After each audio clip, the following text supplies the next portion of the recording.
the algorithm doesn't like connected stories. Like Yeah. it wants a single thing that people can consume in one. And that's a lot of webcomics have gone that way to where it's like, Mhm. I mean, they're not Meme necessarily mean this comics. anyway, but yeah, they're kind of like memes. I want to do my own thing and not care. And I just started posting, and I started posting them very quickly too. And that's another thing where it's like, if you watch the YouTube videos, they're like, oh, here's a schedule you have to keep to or whatever. And I wasn't doing that. And it was just this kind of nice little like rebellion of my own. In this conversation, I'm talking with Elizabeth Jancewicz and Eric Stevenson, a husband and wife creator team, about how their Instagram webcomic, which is about a stray cat named Pilgrim, unexpectedly built an enthusiastic audience of readers. They have more than 53,000 followers on Instagram and sometimes get hundreds of comments on their posts. Isn't that what publishers want? A comic that's already striking a chord with readers and has thousands of people waiting to buy the book? Well, I'm Jenna Marishima. I am their literary agent, and I help them pitch the project to publishers. And the interest that we got from them was zero. So, what happens when you pivot from pitching traditional publishers and take your momentum to Kickstarter? Well, where we stand today, there are 18 more days to go on Eric and Elizabeth's Kickstarter campaign, and they've already raised more than $41,000 against their $5,000 goal. So they've almost 10x'd it already. We recorded this conversation before the Kickstarter began, and I think it'll be really interesting for you to hear how they were thinking about things and how they got to where they are today.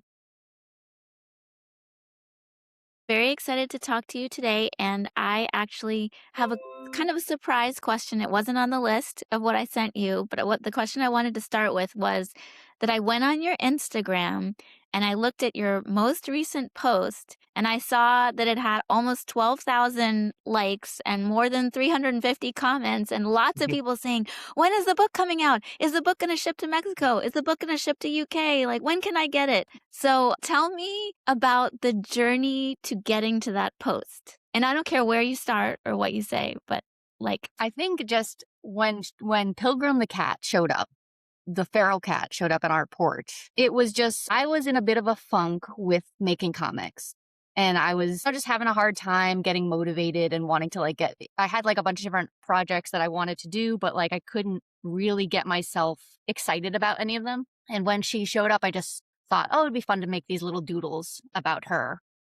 It was something where I could make this thing that didn't have any deadlines and it didn't have any responsibility to it. Like it was just for me. And I think that's what I really needed. I needed something that was just like completely, I mean, we make jokes about how like I'll have all of these deadlines to do and then here's something over here that like can take up all of my time and doesn't make me any money at all. And I'm like, ooh, let's look over here. This is very exciting. And I think just like the excitement of having like the stray cat where I didn't know what she was going to do. That like curiosity of just, is she going to stick around? Is she not? This is kind of just a fun thing for me. And it really just helped me get out of that funk of like, I guess, writer's block or art block that I had and posting them online. I had no idea that people were going to connect to it so much. But I mean, people love cats. People love Mhm. a Yeah, dramatic story. but you didn't know when you started, you didn't know it was going to No, be dramatic. I I mean, had it no was going to be idea. like 10, 20, 30 Yeah. My plan was comics. like at max 30 comics about a feral cat that showed up. And Like that was it. loosely connected that is Yeah. just like kind of cute slice of life, Mhm. 4 panel, each its own kind of episode type of thing. Mhm. I mean, even though they were kind of connected, and I remember we were talking about it when you said you wanted to do it. I was like, I mean, the algorithm doesn't like connected stories. Like Yeah. it wants a single thing that people can consume in one. And that's a lot of webcomics have gone that way to where it's like, Mhm. I mean, they're not Meme necessarily mean this comics. anyway, but Yeah. yeah, they're kind of like memes. You know, Mhm. And they've I started think mimicking that. maybe that was a little bit of what excited me too, was just like I've been trying so hard to get the Instagram followers and get the comments. And so in 2020 I started to notice, and I don't know what shifted with the algorithm, but all of my follower count just started going down. And every Mhm. single time I would make any post, I would lose 100 or more followers. right, every time I made a post. And so Wow. that's just when I'm already kind of feeling down in the dumps about my art, and then I put something online and I lose a whole batch of followers. It's just like, well, what's the point of any of this? And so to have this project where it's like, yeah, it's an ongoing story that if you just jump in and maybe you can pick up on it, but for the most part, you kind of have to know that I'm taking care of this feral cat, and it's like, go back and read. It's not Instagram friendly. Right. And Yeah. I think that really appealed to me in like this like fight against the big corporation idea of just like, I don't want to feed into Instagram's algorithm right now. I want to do my own thing and not care. And I just started posting, and I started posting them very quickly too. I was like posting like, I think I think it was once every day. at the beginning I was posting every single day just because I was excited to draw them. So I was drawing them very quickly. And that's another thing where it's like, if you watch the YouTube videos, they're like, oh, don't post or like, here's a schedule you have to keep to or whatever. And I wasn't doing that. And it was just this kind of nice little like rebellion of my own against Meta and Instagram. It just made me happy. So you said that originally you were planning to do around 30 comics. And how many did it end up being? 150. Exactly. Too. Exactly. The last one was, yeah. Exactly 150. Wow. Yeah. And for And initially you were publishing every single day, and then how did did it kind of get into a routine eventually? Or? Yeah, so I was doing every single day, and I think we went on tour, and so we were traveling a little bit, and I wasn't able to make as much of a backlog as I wanted, but I had enough where I could switch to every other day. And so every other day is still a lot, you know. And so I switched to every other day, and then I kept that for a while just so that I could go and actually work on the projects that I had on my schedule that helped make me real money. I want to get to that definitely a little bit later. But so around when did you start the Pilgrim comic on Instagram? And then when was the last episode? I think I started it in May. No, it was at least April, maybe even March. I mean, we can see the We can timestamp see on the it. We first can one see the somewhere, timestamp wherever on it the is. But first I one. remember because it was, I want to say personally, I think it was in April, like early April of last year. In And Pilgrim 2025. showed up at our house about 6 months before that. Yeah, she showed up in So, November. And so I'd started kind of doodling a little bit before I was posting them. yeah. And then once I got like a few, I think I had like 5 that I'd drawn. I'm just going to scroll back and see because I don't want people to then double check me and say there's a lot. And then we ended it on February 13th. So if it's true that you started it in April-ish, it was about a 10-month run that you were telling this story. I think, yeah, I believe so. Somewhere around there. So I think it's so fascinating that you said the common wisdom is that narrative stories don't work on Instagram. Oh, It is May, by the way. it is May 12th. I'm so sorry. Oh, May 12th. Okay. Okay, well, great. Sorry, you were saying. So I was saying about narratives versus some meme comics on Instagram, and like you were bucking the conventional wisdom with and the main reason you said it, you were doing that is because you were doing it for yourself. Yeah. Is that right? Yeah. And then sort of circling back to my original question about that last post that you just posted on Instagram last month. How are you feeling about it now? So happy. It makes me so happy. Like working on these comics makes me so happy. Having work that makes me excited makes me so happy. And then I'm typically not someone who looks at the comments and stuff. There's some negativity, and my mental health is already shaky enough where I don't need something extra pulling me down. But as the comic was going on, Eric would just be like, you got to look at these comments. Like there's people really connecting with this. Yeah. And then getting DMs too from people, especially people who work with feral cats or work in the trap neuter release realm with feral cats. I did not expect this kind of connection to really come through with people. And I think that's like, Eric talks about this a lot, where the whole point of making art is to connect with people, right?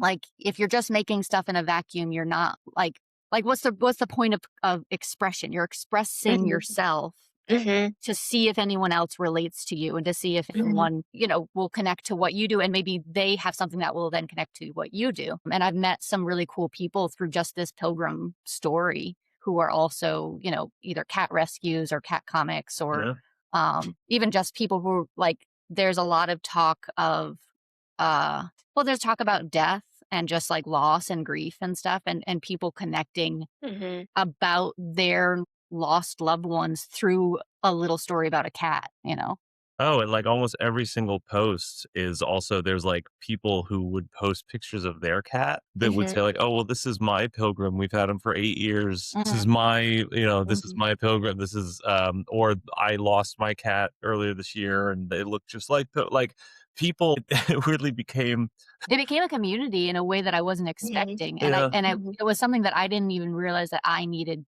in my art myself. Like, 'cause Mhm. when you're making comics, you're in a room, you're by yourself. Like, you Mhm. don't typically make comics with coworkers or with friends Mhm. around. Like, we try to. We have, like, comic meetups and stuff like that, which is great and really feeds the soul. But for the most time, you're by yourself. And so when that community comes through, it's so powerful. yeah. And there, I mean, there are times when people like, in the store we got our fixed and we looked up and that was actually one thing I was proud of is that we did our research and tried to in terms of like capture release and get neutered and Mhm. stuff like we tried to do things by all the recommendations based on shelters and different places. There were a lot of people who had opinions on what we were doing, both good and bad, but a lot of those shelter people who reached out, I mean, I don't think anyone from a shelter or like cat rescue or some type of They all said organization that we like did that, the they right all said they're like, "Thank you for showing like a good way to do this too." Mhm. Yeah, But that was encouraging too. yeah. So one thing that I think is really cool in what you're saying is that I think there is that well, you mentioned briefly about memes and meme comics, and I feel like cat comics themselves, that's sort of like a meme. Yeah, Oh, absolutely. yeah. Yeah, Yeah, yeah, yeah. it was like the first meme, wasn't it? Like, "I can have cheeseburger." It was like the very first Right. meme Yeah. Yeah, about yeah. cats, yeah. And so it's kind of a paradox that like the themes that you're talking about here are sort of the antithesis of meme culture, you Mhm. know? So can you say something about that? I think for me personally, I think we strive for something a little bit more like me, I love memes. My friends send me memes, we exchange we're No, sending no people one's no one's crapping on memes right now. Everyone loves memes. funny little videos, funny little pictures all day, every day. I'm sending them back and forth with friends. I'm showing them to Eric. And there's a lot of great comic artists that make like meme type Yeah, comics though. So yeah. it's Mhm, not, And we're not making any it's a statement on great that. way to connect with people. But I do think that in a world where we're especially since COVID, we're so much more online all the time. It's so much easier to stay in. It's so much easier to just be on your phone instead of talking face to face with people. I think we're just kind of craving a little bit more of a community and a little bit more of a connection. mhm, And an ongoing story can be like that. Like the way that I had people talking about, like, I can't wait for the next one. I can't wait. I'm a part of this story. I'm invested in this story. I think there's just a little bit of like, yeah, I like to just come home from work and sit on the couch and just scroll on my phone for hours and hours and hours. mhm, But I also kind of know that's not good for me. And I kind of want something a little bit more than that. That's mhm. that's me personally. And I've heard from a Yeah. few other people about that too. So I don't want to just speak for It Mhm, the if I can world. say too, one thing that I feel kind of proud of that I mean, this is just you kind of fell into this. The story was happening as she was making it. And depending on mhm, what It was point in it the was also a story, coping mechanism for me. right. I mean, you started like 5, 6 months behind, but then like as you were posting and stuff, and there were some times where it was like real life was just 2 weeks behind the comic and sometimes a couple months or whatever. But we kind of realized that we were sort of telling a story. And I say we. I'm a character. It's Elizabeth was telling a story in a way, like posting, just 4 panels of like the next thing. And a lot of times too, especially during the dramatic stuff, there would be cliffhangers and there would be, things where people would have to wait a day or 2 for the next one. And over the course of 10 months, we realized that like it's a form of storytelling that's pretty unique in today's, I mean, it was very short form, mhm, almost always 4 panels. And everyone had to wait a few days. So everyone was sort of mhm, like, in the same thing and to where, they'll drop a whole TV show all at once and like the mhm, binging and just being able to consume the whole story as like right now has just been a part of our culture now for, mhm, multiple decades. And so to tell this like story on such a small scale, but over a long period of time through comics, I mhm. don't know if there's really anyone else who's is Well, doing I that. think there are. I think people like on But in webtoons, terms of, people like, still post stuff, autobiographical, you know what I mean? Because it was, like, maybe. I think that was part of it because it was a real story and people knew that, Yeah. the stakes felt real, and I mean, we were even The stake worse. It's a stake. Yeah, when like we thought at one point we thought Pilgrim would die due to medical complications, but like in the comic world, it was still like slice of life stuff. And we're like, how in the world if Pilgrim dies, what is going to happen? And so I think it was like the stakes felt very real, but through the comic format, just like the median, the everything all together kind of formed this really unique thing that Elizabeth just happened to fall into. And I think that's partly why people gravitated towards it, because it felt in just the world of the internet, it felt like a new way, even though it was slow. And there were some people who like, People got mad. yeah, they were like, how dare you tell us piece by piece, like how is the story going? And sometimes, most of the time we wouldn't respond, but sometimes like you'd post a new comic and just say like, hey, we don't know the ending to this story yet either. Like it's happening, but people would like feel like they deserved an ending right now. Is this cat okay? Is it? And we're like, so it was just, I don't know, it was a very unique experience, both for creator and audience, I think, in a way that I found, even though I was kind of, parallel to it, not necessarily make it, but like I found it very rewarding to just even see and kind of be a part of. In a way, I was kind of on both sides of creator and audience. So, okay, I want to talk a little bit about I am your literary agent, and you came to me and told me about Pilgrim and how things have been going, and I thought it sounded amazing. And we went out and pitched it to publishers and got some big fat rejections. And so far, You'd think cat comics nobody. would be an easy sell. Yeah, cat comics. I was like, this is a great idea.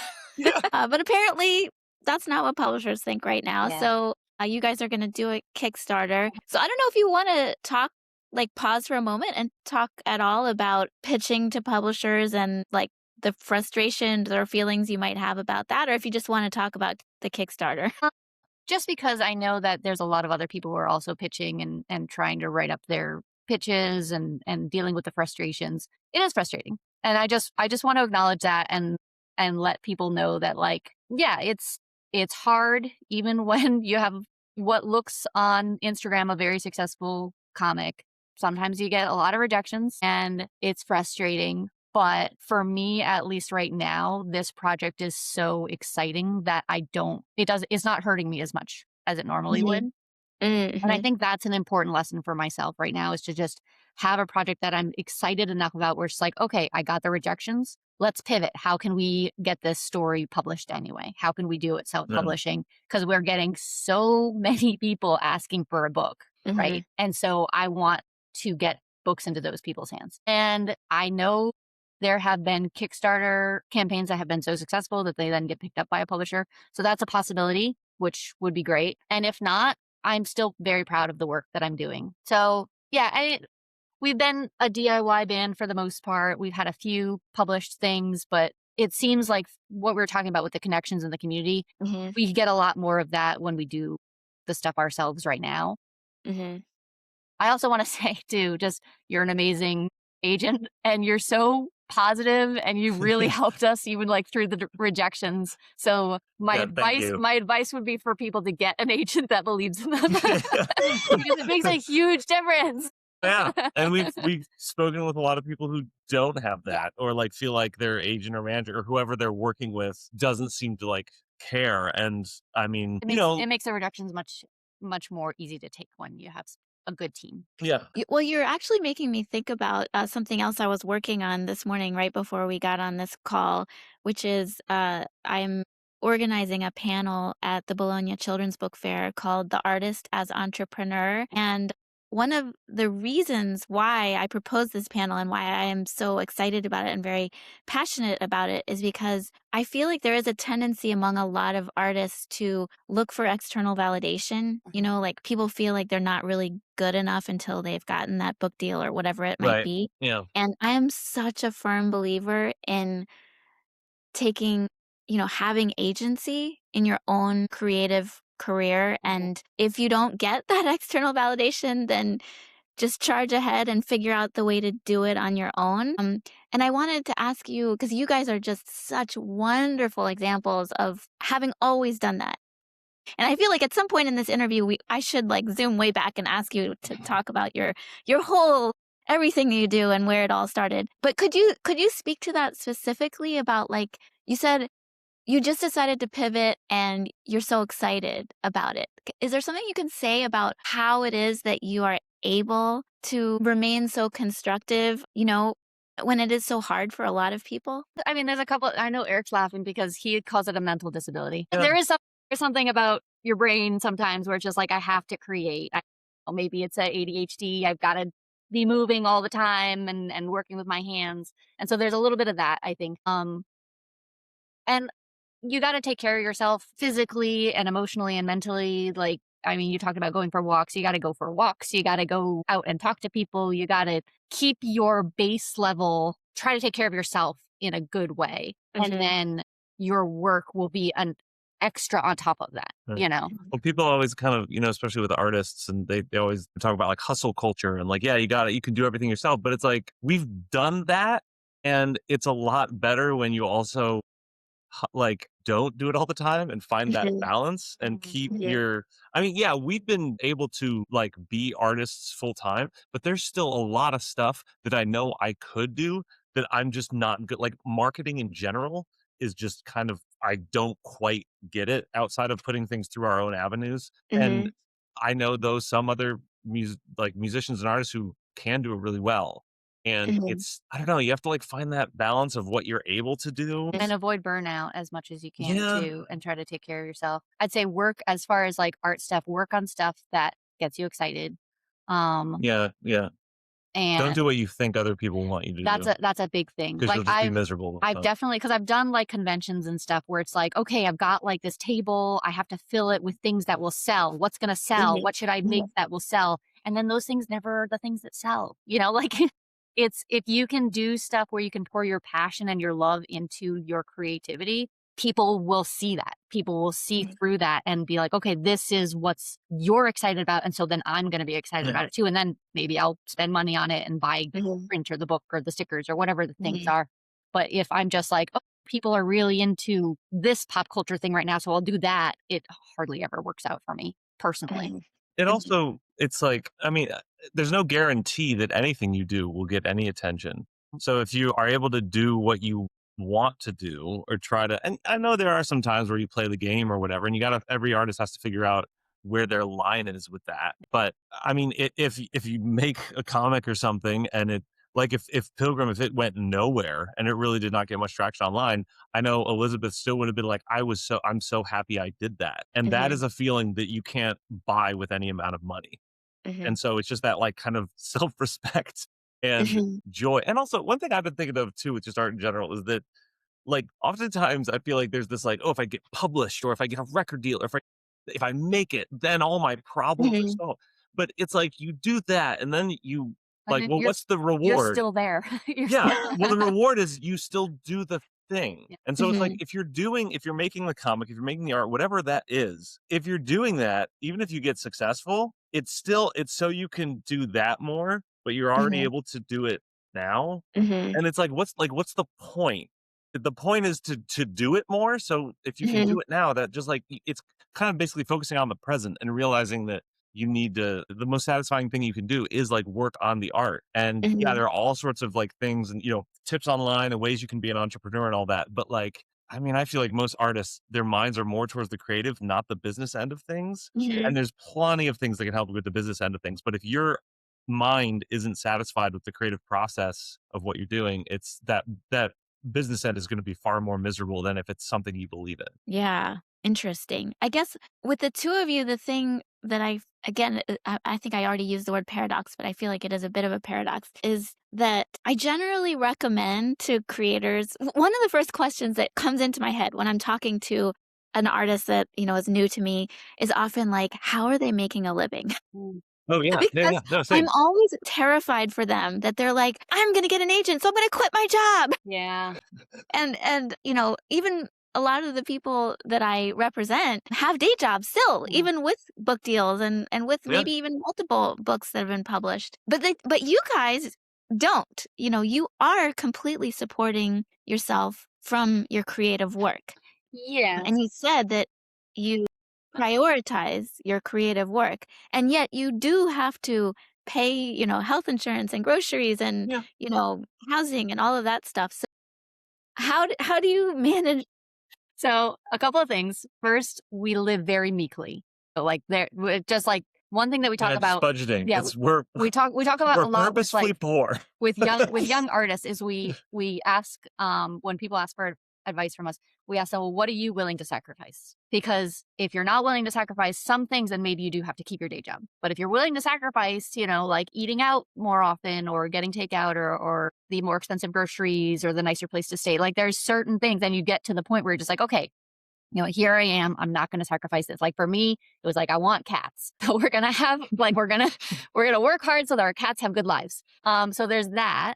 And then the other way that we do it personally is we have our hands in so many different creative pots. Yeah. It's easy to say like, oh, well, you make your money artistically, but when you I'm really not look at what that just, looks like, it's a lot I'm of not stuff. just making money on the touring test, and I'm not just making money on the Right. Pilgrim comic. Like I have, for example, right now I have a commission with my local town to do a coloring book for the 250th anniversary of the country, and that's a paid job, but it's art. So I get to draw and I get to go and lead a workshop. We lead workshops at libraries, like comic workshops. We So play shows at libraries too, because I mean, the book that we did publish with you that was able to open up libraries and stuff. So we'll do like our pocket vinyl performances, and then also do the workshops. There, merch sales. We have music online. It's pittance, but we get streaming stuff. I do a lot different ways. I do a lot of commissions. I do a lot of different freelance stuff. So like right now I've got this coloring book.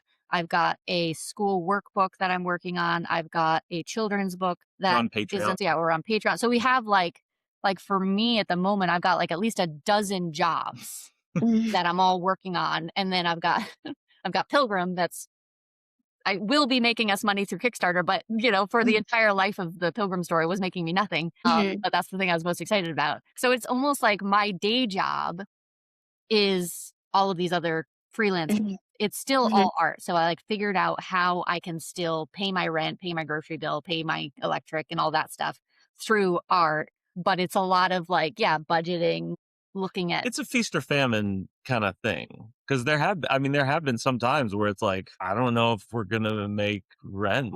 And then there's been times throughout the years. And then, when you have that mindset and that will, and we kind of had like a burn the boats, no plan B, let's make this work, whatever happens.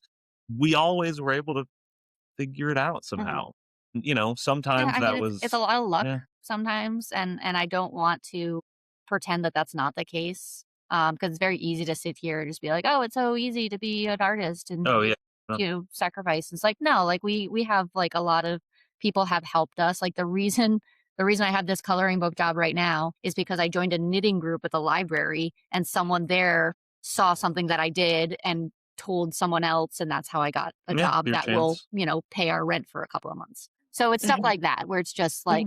Also just being kind. When we're on tour, we often will be on stage and be like, hey, we need a place to stay tonight. And if you're looking for some kind people to sleep on your couch, let us know. And then we'll meet someone and go. And I understand that depending on who you are and where you are and all that stuff, there are concerns with that. But we felt that, you have a good intuition about things and people are very kind, and we've saved tens of thousands of dollars on like hotel rooms and stuff throughout the years. A lot of that too is like, it's like you said, it's kindness, but it's like, it's being open to community and being open to help. Yeah. And being okay with asking for help or accepting help. And that can be a little bit tough with pride sometimes.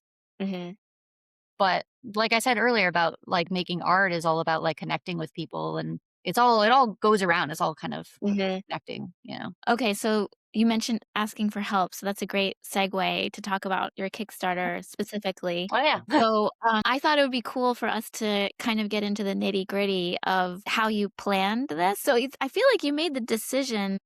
I mean, you'd been considering doing a Kickstarter, I think, for some time, but it was fairly recently that you were like, okay, yes, we're doing a Kickstarter and it's going to be on X date. Is that right? Yes. Well, yeah, it was because I talked with you and you're like, yeah, we didn't get any bites from anyone we want to. And I think as we were talking with you, I knew, like, I had planned out the end of the Pilgrim story. And like, I think I had like, 10 comics left or something like that. And we started realizing that we weren't going to be getting a publisher, at least right away. And like I said, we've been getting a lot of comments of people just being like, I want this as a book. Can I get this as a book? And it's just like, well, the iron's hot at the moment. Mhm. If we can't do the publisher, let's do the Kickstarter. Let's just jump right in and we'll do it. We've done a couple of Kickstarters in the past with music things. I've done a few self-published comic book collections. And so we knew the format and we know what we can like handle. And so it is a little bit of a scramble to get everything together very quickly. Mhm. But yeah, we wanted to dive in while people were still paying attention, I guess. Yeah, we also, yeah, with like a publisher, it would be, the book would be released 2027 at the earliest. And Mhm. we can definitely get it out like before the year's done. Mhm. Yeah, it seemed like, oh, this story just ended, but there's a lot of community, people still want it. Why not? Plus, I mean, Yeah. I don't know. I'm still excited about it. Yeah, I know, me too. And we had mentioned before we started recording that this might be a whole nother like podcast, session to talk about. But like our last publishing experience wasn't great. Mhm. Yeah. And there is, I think it's like having the benefit though of having been published. Now we kind of see like a lot of the downsides, and it all of a sudden Mhm. makes you look at being independent and just kind of be like, Mhm. oh, this isn't as bad as I thought it was. Like it's actually Mhm. really nice to like have power and just the mental freedom Mhm. of knowing that like we can do whatever we want But with this book and how to and we present do it. say that with like that's it's a privileged position that we're coming from. That 100%. we have the experience of being published, we have the experience of having an agent, and Mhm. we can kind of see both sides a little bit. Mhm. Yeah.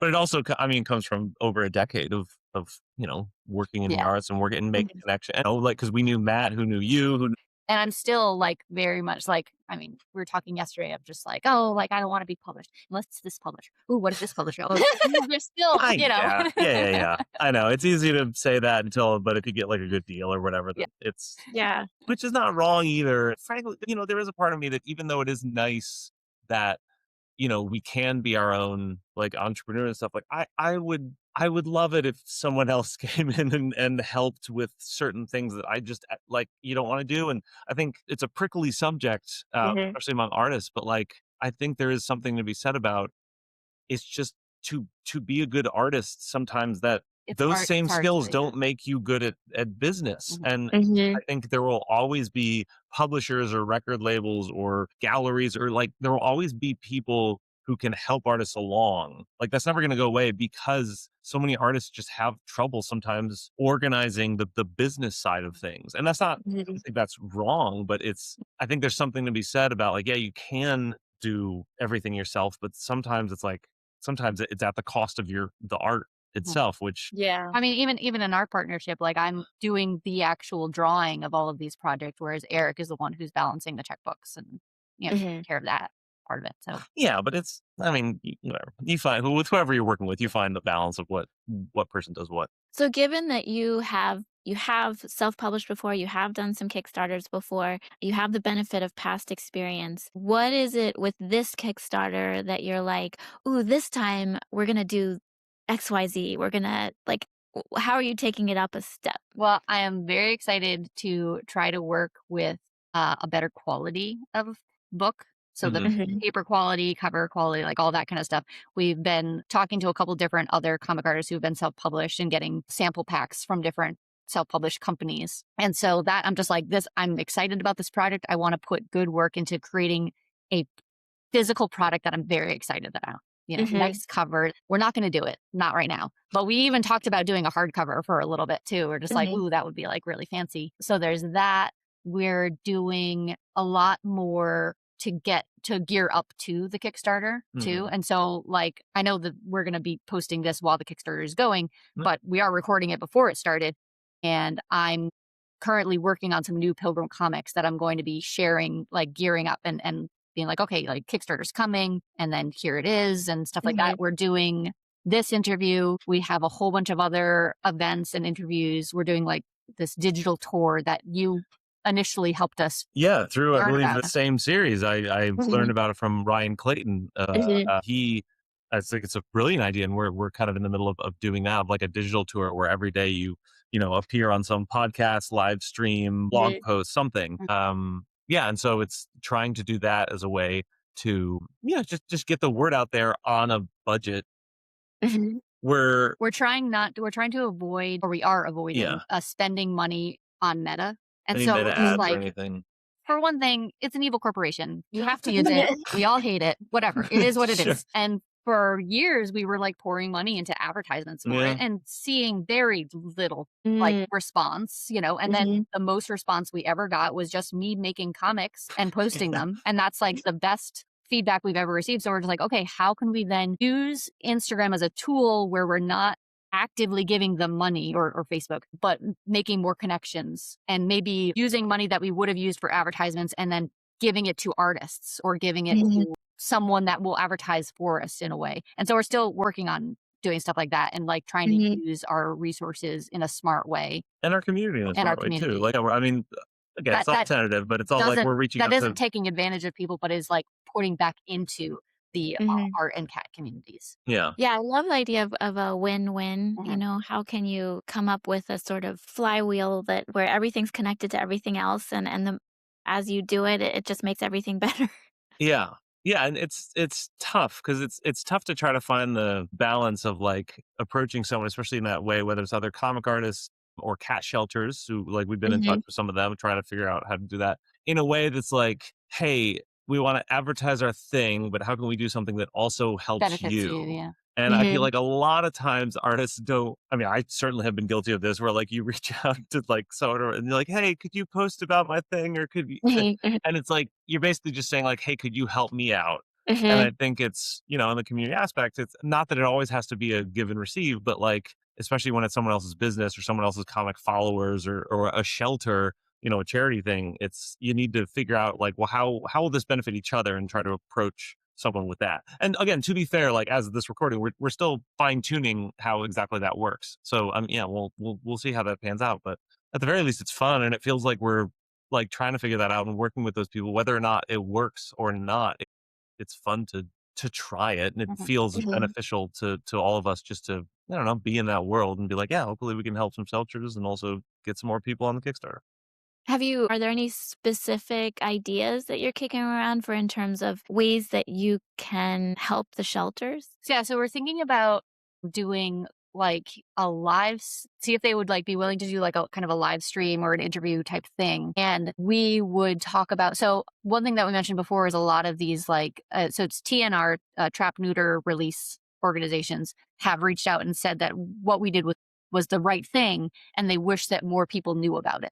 And so Mhm, if we could bring awareness to like that aspect of helping feral cats, where it's not all about just like taking a cat, putting it in a shelter and putting it in a home, that doesn't mhm, cure the issue of mhm, the feral cat colony. What helps is to get those cats neutered and then released back into their environment so that mhm, they're continuing to take over this space without their population getting out of hand. mhm, Because if they're taken out of this space, more feral cats will move in. And mhm, so it's education stuff like that, where we're thinking if we could partner with some shelters and talk about that and also using our advertisement money to donate to those shelters and then mhm, Yeah. encourage our followers to also donate to those shelters or just bring awareness to like, here's some of the issues that these shelters or these TNR places are dealing with. And here's like the money that the stuff that they need and the funds that they need to reach those goals. Another thing, some of them will do not just the feral cat colonies, but also the unhoused people who keep those feral cats. mhm, And so how can we benefit the local community, the actual people mhm, that are in these communities and help them? Because if we help them with their medical issues, with their mhm, housing issues, with their food issues, then uh, they will have the tools to then help the cats. And it's like mhm, all kind of like circular. And so we were thinking about if we could bring more awareness to that through the comic, and then they could then talk to their donors about our Kickstarter and kind of mhm, all help each other out. And one thing we're still kicking around depending on the shelter and stuff, but it's like, yeah, it's do you want to do like an Instagram, share feed, like an interview mhm, thing, or maybe like Elizabeth somehow doing a drawing while being interviewed, or you know what I mean, like on mhm, their channel. There's Without getting into the exact nitty mhm, gritty of how those mhm, things work, we're trying to figure out what makes the most sense. Yeah. mhm, We started thinking about this because before we even considered it, I had a individual reach out to me independently and was just like, "Hey, I'm doing a big adoption event at this shelter that I volunteer at. Would you mind if I put up a display about Pilgrim and your Kickstarter?" Like she offered that, you know? And Oh my God, I it's knew just, that. You didn't tell yeah, me it's that. just, it's kind of incredible that she's just like, I think your story is something that people should know about, that this Mhm. is how you can help with the feral cats and the adoption and all that kind of stuff. And it was just like really flattering. So we've had some back and forth, and she showed me the display that she's going to do. And that's coming up in April. I think she's going to be Mhm. doing that. And so Hmm. they're just like, oh yeah, like we can help each other out somehow. That's a really good sign when you Yeah. have somebody saying like, "Would you mind if I give you this massive boost?" Yeah. Yeah. Well, that I think too, that speaks to, I think the passion, the whole, this was a passion project that Elizabeth was Mhm. doing. And part of the reason why we've been able to stay afloat as artists, just going back to that, is because I like to think anyway, that we just have kind of done our own thing. Mhm. And there's not a lot of people who know about it or get it, but those who get it really get it. Those who get Mhm. it are like really passionate and really loyal. And we've been able to stay afloat because of a small but passionate and loyal fan base that Mhm. I'd like to think at least that we've kind of earned trust, and Mhm. we've just done a wide variety of kinds of albums, of kinds of tours. I mean, she paints on stage, a wide variety of Mhm. different paintings and stuff. And I think we've kind of earned this like trust of like, we don't guarantee we're going to necessarily do something you'll like, but it will probably be interesting. And then even if you don't like that, you'll come back and maybe check out the next thing because that's going to Mhm. be new too. And I think you can only kind of do that and then have people reach out and be like, hey, can I help out with the Pilgrim thing and stuff? Because they feel that passion from us, and then they get that passion, and then that, it's kind of that Mhm. loop. And again, that boils back to what you're saying. Like the whole reason art is made is just to try to Mhm. connect with people like that. Mhm. Very easy to lose sight of that when commerce is involved. Mhm. Are you familiar with the 1,000 True Fans concept? I think it was, Yeah. Kevin Tilly. Eric hasn't. Mixed feelings? I could Eric talk for has like an feelings. hour on that. I actually kind of disagree with that because, like, yeah, it's like the idea that, a lot of people think that if they have 100,000 fans, we'll give them $10 every year or something. Oh, wow, that's, whatever much Sure. money it is. Well, so And then, that's something that we've personally had to fight within ourselves about, especially with the webcomic, with the touring test, yeah. because for years I had, tens of thousands of followers and not one single penny in like it wasn't translating. I just could Right. not get that translated there. It was like I Yeah. had Yeah. I had all these followers and people liking the comic, but no extra Patreon followers, no one Mhm. buying Yeah. anything, no one coming to events. And it was just like, why? And Mhm. people would always ask me, like, why do you think that is? I'm like, I don't know. Like, it's just, whatever. With the Pilgrim comic, when it came out and when she started having her health issues, we suddenly started getting hundreds of Patreon subscribers Yeah. at $1 a piece. And just Uh-huh. and just that. And it was like, wow, this is the first time we finally started to see a bump in Uh-huh. any kind of like income from the comic itself. And we like quadrupled I think we had like 70 to 80 Patreon followers, and they were mostly more band stuff. Mhm. And then, and like, I mean, now with like the free and paid, I think paid, it's still like over 300, and free and paid, it's like 550, 100, maybe more than And that at so it's this point. still like in the grand scheme of things, you look at stuff and it's still small, but Mhm. it I mean, it keeps us alive. And that's the thing that I was thinking about too when we were talking about all of this. Like, I don't have the follower count that like the big publishers want to see, like Mhm. it's really funny because like I feel like some people are like, wow, you have so many followers. And Mhm. depending on where you are, it's like, yeah, that's really impressive. And then some other people are just like, well, that's nothing. You don't have 1 million. Well, that's nothing. You don't have 3 digits. Mhm. Like that's it's like, well, I'm perfectly average. Sometimes Uh-huh. I feel like I'm just like right in the middle where I don't get like the grants and the scholarships and that kind of stuff, but I'm also not like big enough to get public. And it's just like, okay, how can we make this work? Uh-huh. Like I was on Instagram the other day and I saw some comic artist I had never heard of at all. Mhm. They shared a cat comic and I was like, this is very funny. And they had, 3 million likes on this comic and I'd never heard of them. And I'm like, I'm a cat comic artist. How come I haven't heard of this person? They have millions of followers and millions of likes. And it's Mhm. just, I don't know, the whole internet world is strange and confusing and we all try to figure out how to make our living in it. Yeah, I think yeah. it's good to keep in mind it's not personal. You know Yeah. what I mean? Like Yeah. even with the publisher thing, like I know like the publishing industry is like kind of screwed up right now, and there's not a lot Mhm. of, Uh-huh. regardless Mhm. of what. And I think it's very easy as an artist if you get like rejection letters or if you don't get the followers or whatever, you like think it's like personal, as if people are Mhm. seeing the Pilgrim story and being like, no thanks, I'm not subscribing. Like, and it's just because of algorithms, because of however the publisher was feeling that day. Maybe they had a bad morning and then saw your pitch and was like, no, not for, like, there's so much that is just not personal. And it's hard to, because you put so much of your personhood in your art. But it's like, I think when I started to understand that in general, I felt like it helped my mental capability of just this whole playing the game of art, like the business side of art. It just made it a lot better. Yeah, and a lot easier. Yeah, I could not agree with you more about it not being personal. And yet I keep, there's a third time I'm using the word paradox, but at the same time, the more that you are personal, like the more that you went into the story that you cared about the most, the more it seems that, people are responding to it and they're like, can I please give you money? Yeah. Right. But that's between creator and audience. I'm more, it's not personal. I'm taking with like the business that like the algorithm isn't personal. All those people who liked that Million Cat comic, it's not like they dislike Pilgrim. It's just whatever, they just saw it. They, you know what I mean? Or like the publishers, maybe it's not the fit for them. I mean, with our other book, we got so many publishers that were like, this is great, but it's not like we would buy this if we already didn't have this or that. It was just like bad timing. And there's just so many things that are impersonal. Yeah, so you're right about it being a paradox in that you need to keep your emotions in check and continue to be personal while not taking it personal. Yeah. Which if you screw that up, that's burnout comes very quickly and understandably too. Yeah. That's really fascinating. All right. I want to make sure we covered everything. Well, we didn't really cover the big picture about you have a band in addition to making your Instagram comics. This is a funny time in the interview to be asking this, but you can mention in the intro to give people some context or whatever.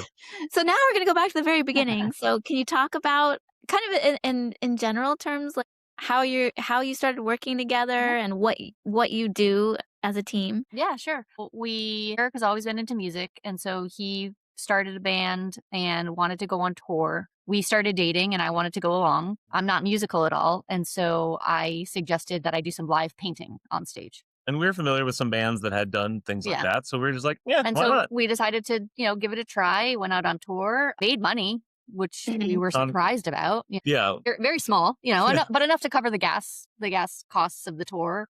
And then I would say part of that is because she paints on stage and we auction off those paintings afterwards. And that is, to be fair, a huge financial benefit that we had that other bands usually don't have. Yeah, so we found this like little corner of performance that we were unique in. Just decided to quit our jobs and do that. And so that's been our job for since we got married. Yeah, since we got married. Yeah. And then when I started the webcomic, it's called the touring test because of going on tour. And so it initially started as like, here's what it's like for us to go out on the road. And we traveled the whole country. We've been to every single state. We've typically do multiple tours a year. So yeah, I mean, if you're watching this and you live in the United States, pocket vinyl, check it out. I mean, come see a show. We played nearly 1,200 shows at this point. Yeah, and that was for the longest time. That was kind of like the main bread and butter. But then even like from that, we see someone at a show, maybe they got the painting or maybe they lost on it, then they'd reach out and ask Elizabeth for a commission. And then that might lead to this or that. And like, that just kind of looping back to like all the different avenues. It's like, sometimes it comes from just doing the thing and then you meet people, you do this. You talk about what you went to that knitting group nearby and then got that thing. And she used to just knit in between, like I'd be driving in between shows. Still do. I knit right. But like, car, and like make socks that we'd have at our merch table. On the merch table, And so there's like little extra ways to make a couple of bucks here and there. And like I said, and it's because we're out in the world and we're meeting people face to face, kind of building that community and making those connections. And then, like you said, through that, I get a painting job over here. I do some knitting over there. You'll do a song for someone. We got our Patreon. So we've got all of these. That's how we made this group of different arts that are able to keep us afloat. And it's like also it's like, most bands, it would just tour the two of us. Sometimes we do play with a full band, but those guys all have day jobs. And so it's kind of, very when they can, we're able to, that because we were married, we shared finances. We were both okay with sleeping in the car Yeah. for a while. Like I So said, what are you willing to sacrifice? yeah, like, I know some musicians who are brilliant and stuff, but aren't willing to sacrifice not sleeping in their own bed every night. And Mhm. I get it, but it's like, and that's the thing. And so we kind of had a shared principles, shared things, shared money. So we could, yeah, we were able to make it work in a way to keep costs as low as possible. Then yeah, it all comes down to what we were willing to sacrifice. Which, to be fair, we were willing to sacrifice things when we started, which today I wouldn't be willing to sacrifice. Yeah, I don't want anymore. to sleep in the car anymore. Yeah, neither do I. We haven't done that in a while. But it's so it is a changing goalpost Yeah. as wherever you are, in life. Yeah. So what percentage of your workday is spent on actually being creative, and what percentage is all the administrative stuff that you have to do to keep all your different projects going? Eric does a lot more of the administrative stuff. He's better at talking with people and getting all of those little details figured out than I am. Well, like I'm mostly booking the digital tour, Yeah. and mostly doing booking tours and stuff. Yeah, I mean, I feel like your work is mostly creative. I'm work. mostly the creative side, Yeah. and sometimes Eric will just be like, "We have to have a meeting," and I'm like, "Oh Like, we need to talk about this stuff with the. I mean, yeah, even like recently, it took us a few days to because I mean, I was saying earlier with like your artist mind, sometimes it's not business. It's hard to switch over. It's hard to be Oh, like, I'm yeah, sitting at my totally. desk Right. and I'm doing my drawing, and then Eric is like, "We need to figure out what these details for the Kickstarter." I'm just like, "Okay, give me a second." Right, because I mean, she's the one who draws, so I'm like, okay, for the Kickstarter, we need like a thumbnail, like the banner image, and like, do we keep we have a placeholder one there now, but okay, we need to make that. We need this thing. Okay, well, I can't do this thing until you get me the artwork assets of that. And then she's like, but I don't want. It's a weird thing for Yeah. artists. We are lucky that we have each other so that I can spend a lot more of my time doing the creative side of things where he can take care of all of that stuff, which if it was just me, it would be a lot harder. No. But then it also, Yeah. I mean, for me personally, it depends on the season. Like if I am booking a tour or something, I'm at the computer quite a lot. But if it's in between stuff, maybe there's some times where I'm writing a lot of music and doing that more creative thing. If we're on the road, most of the days just spent driving and then doing the whatever it takes to put on the show at that show every night. And so it's I find it nice. I'm glad it changes up because I think both of us are, not that we're anti-routine, but sometimes if it's in a routine too much, our heads are like, yeah, you just feel like if you're like in bed and you roll and the blankets are kind of tight and you're like, get me out of here. Like, Yeah. and so it's kind of nice that we have these, on tour, off tour, being creative, being more busy. Like again, you find that balance, and then also we have friends and have, try to go on walks and. Oh yeah, like I was saying at the beginning of the try to have a talk, life. just keep your mental state in a good space.